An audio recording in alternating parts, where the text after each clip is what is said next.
This is an LK1920HA. Last 3 digits of the serial number 773.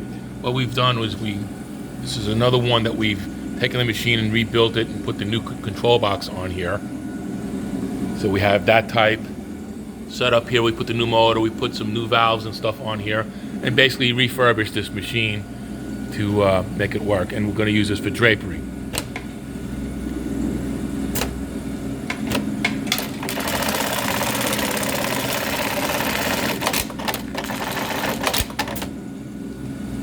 Okay. And there's several patterns here, so we're going to just take that and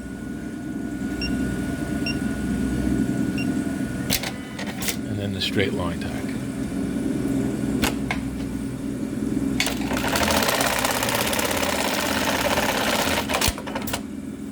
Okay.